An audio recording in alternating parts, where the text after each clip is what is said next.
Iranian leaders, you better not start shooting because we'll start shooting too. ኢራን በከባድ አመጽ ውስጥ ቀጥላለች። ኢራናውያን የአያቶላ አሊ ኻሜኒ ስርዓት ሳይገረሰስ የምዕራባውያን ወዳጅ የሆነው ንጉሳዊ ስርዓት ሳይመለስ ቤታችን አንገባም ብለዋል።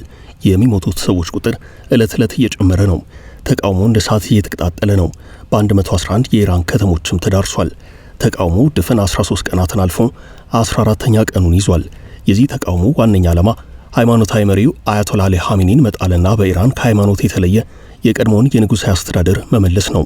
ይናካሄድ ያዩ ታዛቢዎች ከዚያ አመጽ ጀርባ የዋሽንግተንና የቴል አቪቭ እጅ ሳይኖርበት አይቀርም በሚል በግልጽ እየተናገሩ ነው። የበላይ አለቃ የሆኑት የኢራን አድራጊ ፈጣሪ አሊ ኻሜኒ ነቅተናል፣ ይህን ቦታ ያዝነው በመቶ ሺዎች የሚቆጠሩ ሰዎች ደም ነውና አርፋችሁ ተቀመጡ ብለዋል። ትራምፕ በአንጻሩ የኢራን ነገር ያበቃለት ነው፣ ስርዓቱ መውደቁንና ከዚህ በኋላ እንደማይተርፍ አረጋግጥላችኋለሁ ብለዋል። በኢራን ምን እየተካሄደ ነው? ምዕራባውያኑ አያቶላ አሊ ኻሜኒን ለምን በዚህ ልክ ጠሏቸው? የኢራን መጨረሻስ ምን መሳይ ሊሆን ይችላል? አብራችሁን ቆዩ። In Iran, defiance reignited.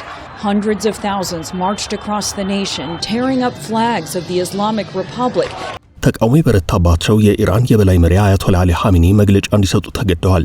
የኢራን የመንግስት ቴሌቪዥን ጣቢያዎች ሰልፉ እንዳበቃና ባዶ የሆኑ ከተሞችን ቢያሳዩም አመጹ እንደቀጠለ መሆኑን የታወቀው። እንደውም አመጹ ወደ 111 ከተሞች ተስፋፍቷል። የበላይ ጠባቂ የሆኑት አሊ ኻሜኒ በሰጡት መግለጫ የጸረ መንግስት ተቃዋሚዎችን ለትራምፕ ነው እየሰሩ ያሉት፣ ችግር ፈጣሪዎች ናቸው፣ ጨክኑባቸው ብለዋል። ኢራን ይህን አመጽ እየመራች ያለችው አሜሪካ ናት፣ አዛዥ የሆኑት ደግሞ ትራምፕ ናቸው ባይ ናት። አሊ ኻሜኒም ይህን በመግለጫቸው አንስተዋል። ኢራን ለተመድ የጸጥታው ምክር ቤት በላከችው ልብ አድርጉልኝ የሚል ደብዳቤዋ አመጽን በመገፋፋትና ሰፊ የሆነ ውድመት እንዲደርስ ተቃዋሚዎችን በመጠቀም አሜሪካ ወንጀል እየሰራችብኝ ነው ብላለች። ትራምፕ በበኩላቸው ኢራን ከባድ ችግር ውስጥ ገብታለች፣ የዚህ ስርዓት መጨረሻ ቀርቧል ብለዋል። I just hope, just God bless them. I just hope the protesters in Iran are going to be safe. በኢኮኖሚ ቀውስ ምክንያት ተቀስቅሶ ሰፊ የኢራንን ክፍል ያዳረሰው ተቃውሞ 14ኛ ቀኑን የያዘ ሲሆን የእስላሚክ ሪፐብሊክ አገዛዝ አብቅቶ ንጉሳዊ ስርዓት እንዲመለስ አመፀኞቹ ጠይቀዋል። በተቃውሞ ቢያንስ 48 ተቃዋሚዎችና 14 የጸጥታ ኃይላት ተገድለዋል። በሀገሪቱ የኢንተርኔት አገልግሎት የተቋረጠ ሲሆን በቴሌቪዥን ቀርቦ መልእክት ያስተላለፉት አያቶላ አሊ ኻሜኒ አሻፈረኝ ባዮችን አርፋችሁ ተቀመጡ ብለዋቸዋል። የእስላሚክ ሪፐብሊክ ወደ ስልጣን የመጣው በበርካታ መቶ ሺዎች ደም መሆኑን ሁሉም ሊያውቀው ይገባል። እናም ሪፐብሊኩ ይህን በሚክዱ ሰዎች ፊት አይወድቅም ብለዋል። ኢራን እንደዚህ አይነት ተቃውሞ አጋጥሟት አያውቅም። በኑሮ ውድነት ምክንያት የተቀሰቀሰው ህዝባዊ ተቃውሞ ተባብሶ ቀጥሏል። የኢራን መንግስት ኢንተርኔትና ስልክ ማቋረጡ በመላ ሀገሪቱ የተዳረሰውን የተቃውሞ እንቅስቃሴ ለማርገብ ሊረዳው ይችላል ቢባልም ኢንተርኔቱ ከተቋረጠ በኋላ አመጹ ቀጥሏል። ከወደ ኢራን የሚወጡ ተንቀሳቃሽ ምስሎች የመንግስት ህንጻዎች በእሳት ሲጋዩ፣ ተሽከርካሪዎች በየጎዳናው ሲቃጠሉ ያሳያሉ። የመብት ተሟጋቾች ለሁለት ሳምንታት በዘለቀው የተቃውሞ እንቅስቃሴ በርካቶች መገደላቸውን እየተናገሩ ነው። የፖሊሶችም ህይወት ጠፍቷል። በሀገሪቱ ቴሌቪዥን ብቅ ያሉት ሃይማኖታዊ መሪ አያቶላ አሊ ኻሜኒ የተቃውሞ ሰልፈኞቹን ለአሜሪካ ለሚሰሩ የተቃውሞ ቡድኖች የቆሙ ናቸው ብለው የወቀሱ ሲሆን እነርሱን በሞት ሳይቀጡ ወደ ኋላ እንደማይሉ ዝተዋል። አሊ ኻሜኒና ምዕራባውያን አይንና ናጫ ናቸው። በእድገት የገፉት አሊ ኻሜኒ ለምዕራባውያን እጅግ አደገኛ የሚባሉ ሰው ናቸው። ሊገድሏቸው እስከ መወሰን ደርሰው ውሳኔያቸውን ቀልብሰዋል። በቅርቡ እስራኤል ጥቃት በኢራን ላይ ስትፈጽም እርሳቸውን ለመግደል አቅዳ ነበረም። የአሜሪካው ፕሬዝዳንት ዶናልድ ትራምፕ እንዳሉት ከሆነ እስራኤል የኢራንን ጠቅላይ መሪ አያቶላ አሊ ኻሜኒን ለመግደል የነበራትን እቅድ ጥሩ ሐሳብ አይደለም ብለው ውድቅ እንዳደረጉት ተናግረዋል። አሁን ግን ራሳቸው ትራምፕ አያቶላህ አብቅቶላቸዋል እያሉ ነው። አሊ ኻሜኒ ሃይማኖቱን፣ ፖለቲካውን ቀላቅለው የሚመሩ የኢራን የመጨረሻ ውሳኔ አሳላፊ ሰው ናቸው። ኢራን የምትመራው በእርሳቸው ትዕዛዝ ነው። በሸሪዓው ህግ መሰረት ኻሜኒ ከ1979 የኢራን አብዮት በኋላ ሁለተኛው የሀገሪቱ የበላይ መሪ ሲሆኑ ከ1989 ጀምሮ ደግሞ በበላይነት የመሪነት ስፍራውን ተቆናጠዋል። ወጣት ኢራናውያን ያለ እርሳቸው አመራር ህይወትን አያውቋትም። ኻሜኒ ሽኩቻ በበዛበት የኃይል ማዕከል ተቀምጠው ረጅም ጊዜ መምራት የቻሉ ሲሆን አሁን ግን የውድቀታቸው ዋዜማ ላይ ይገኛሉ ይባላል። ማንኛውም የህዝብ ፖሊሲ ጉዳይ ውድቅ ማድረግ እንዲሁም መሾምና የመሻር ስልጣን አላቸው። የኢራን እስላማዊ አብዮታዊ ዘብ ጓድን የሚያጠቃልል ጦር ኃይል ዋና አዛዥና የሀገሪቱ መሪ እንደመሆናቸው ስልጣናቸው ቀላል አይደለም። በፈረንጆቹ በ1939 በኢራን ሁለተኛው ትልቅ ከተማ ማሸድ ተወልደዋል። በሃይማኖተኛ ቤተሰብ ውስጥ ከተወለዱት 8 ልጆች መካከል ሁለተኛው ልጅ የሆኑት የኻሜኒ አባት በኢራን ዋነኛ የእስልምና ቅርንጫፍ የሆነው የሺያ እስልምና በመካከለኛ ደረጃ የነበሩ የሃይማኖት መምህር ነበሩ። ምዕራባውያን በዕድሜ ገፉትን አሊ ሐሚኒን በዚህ ሰዓት ይህን አመጽ ያቀጣጠሉባቸው ልጆቻቸውን ተክተው ሌላ ስርዓት ሊፈጥሩ ይችላሉ በሚል ስጋት ነው የሚሉ አስተያየት ሰጪዎች አሉ። ሐሚኒ ከባለቤታቸው ማንሱሬ ኮጃስቴህ ባቄርዛዴህ 4 ወንዶችና 2 ሴት ልጆችን በጥቅሉ 6 ልጆችን አፍርተዋል። የሐሚኒ ቤተሰብ በአደባባይም ሆነ በብዙሃን መገናኛዎች እምብዛም አይታይም። ስለዚህ ስለ ልጆቻቸውም ሆነ የግል ህይወታቸው ብዙ መረጃ የለም። ከአራቱ ልጆቻቸው መካከል ሁለተኛው ሞጅታባ በይበልጥ የሚታወቀው በአባቱ ዙሪያ ባሉ ባለስልጣናት ላይ ባለው ጉልህ ተጽዕኖ ነው። ይህ ልጅ ቀጣይ የኢራን መሪ ሊሆን ይችላል የሚል ሰፊ ግምት አለ።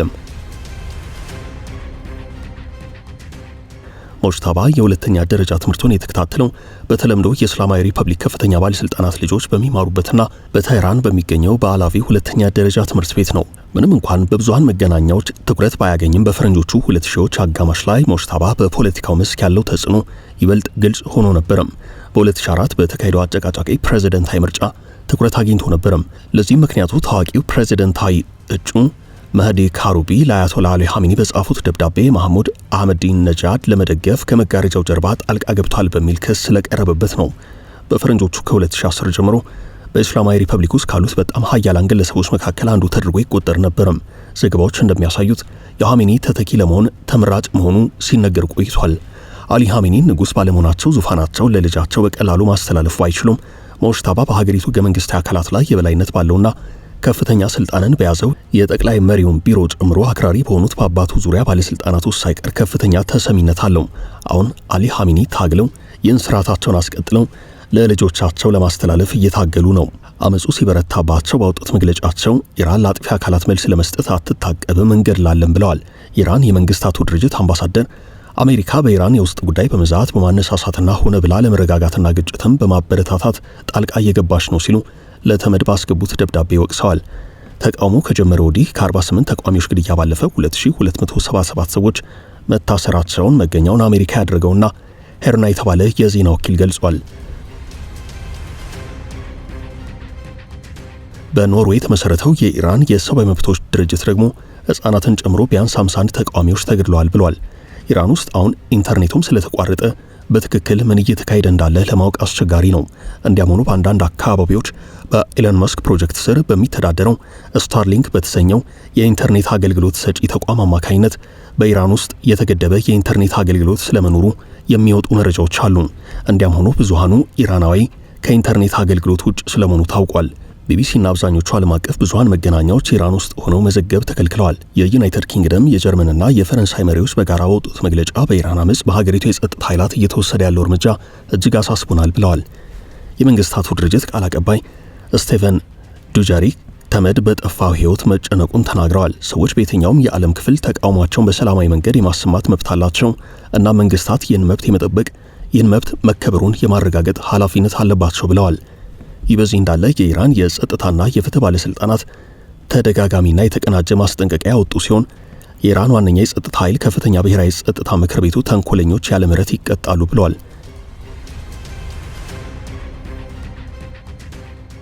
የሀገሪቱ የውስጥ የጸጥታ አስከባሪዎች በትጥቅ አመጽና ሰላምና ደህንነትን በመረበሽ በተቃዋሚዎች ላይ ወሳኝና አስፈላጊ የህግ እርምጃ ይወሰድባቸዋል ብለዋል።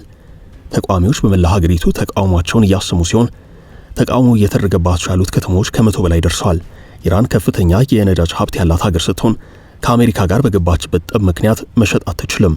የነዳጅ ሀብቷ ማዕቀብ ተጥሎበታል። በዚህም ከፍተኛ የዳላር እጥረት ያለባት በመሆኑ የአንድ የአሜሪካ ዶላር በ100 ሺህ በሚቆጠር የኢራን ሪያል ይመነዘራል። አሜሪካ ረጅም ማዕቀቦችን በኢራን ላይ ስትጥል የኖረችው ይህ ቀን እንዲመጣ ነው። አሜሪካ ጠላት የምትላቸው መንግስታት የምትቀጣበት አንደኛው የውስጥ አመጽ በማቀጣጠል እንደሆነ ይታወቃል። ነገር ግን ብዙ ጊዜ አመጽ እንዲቀሰቀስ ማዕቀቦችን በመጣል ብቻ ልትወሰን ትችላለች። የኢራንን ግን ነካክታ የምትተው አይመስልም። በዛ ላይ የእስራኤልን ፍላጎት አለ። በዛ ላይ ኢራን ገና በስፋት ጥቅም ላይ መዋል የሚችል የነዳጅ ሀብት አላት።